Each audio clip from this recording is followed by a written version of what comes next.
In a small French town, there lived a family headed by Mr. Saval.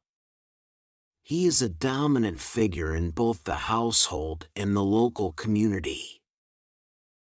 Mr. Saval is a prosperous merchant known for his business acumen and stern demeanor. He believes in upholding tradition and maintaining control over his family's fate. He values discipline, hard work, and financial security above all else. Madame Clara Saval, his wife, is a gentle and reserved woman. She is obedient and often defers to her husband's wishes, though she harbors her own dreams and desires beneath her calm exterior. She's skilled at finding compromises and keeping the peace within the family. Paul Saval, their eldest son, is a passionate and aspiring artist.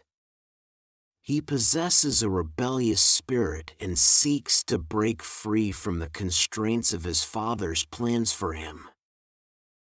He's determined to follow his artistic ambitions, despite the disapproval he anticipates from his father. Clara Saval, the youngest in the family, is a spirited young woman who craves love and independence.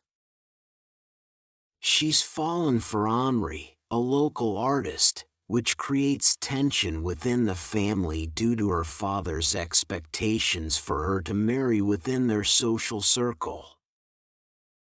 In the Saval household, mealtimes are significant moments when family members come together. Breakfast, lunch, and dinner are regular occurrences. Mr. Saval is punctual to a fault, and he expects his family to be the same. He sees punctuality as a sign of discipline and respect for his authority. If anyone is late, his displeasure is palpable. As the family gathers for dinner, Mr. Saval's authoritative presence is felt by all. Paul and Clara, however, are growing increasingly unwilling to comply with their father's wishes. "Pass me the bread," said Mr. Saval, his voice carrying authority. His son, Paul, passed him the bread with a resentful look. He had his own dreams and ambitions, which clashed with his father's plans for him to join the family business. You should be grateful for the life your father provides, Madame Saval said softly, trying to keep the peace. But I want to be an artist. Paul protested. I don't want to be tied to the shop forever.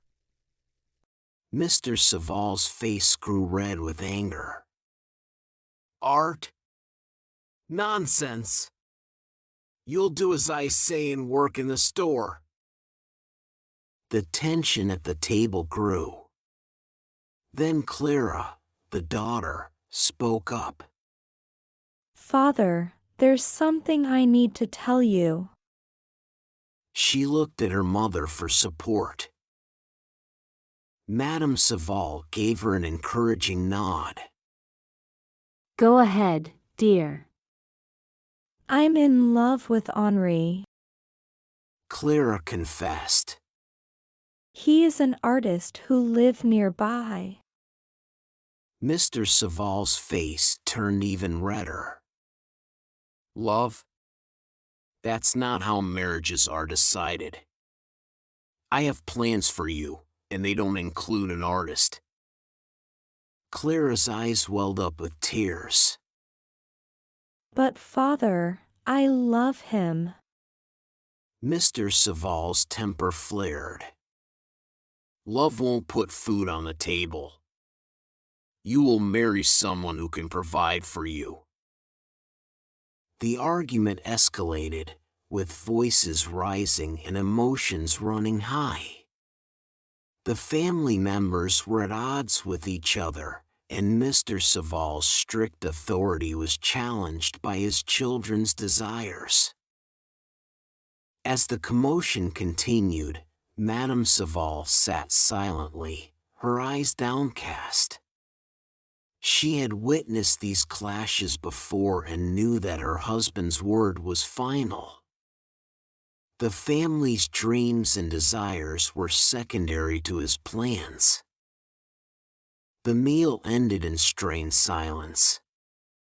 Each family member retreated to their own thoughts, their dreams and ambitions weighed down by the weight of tradition and authority.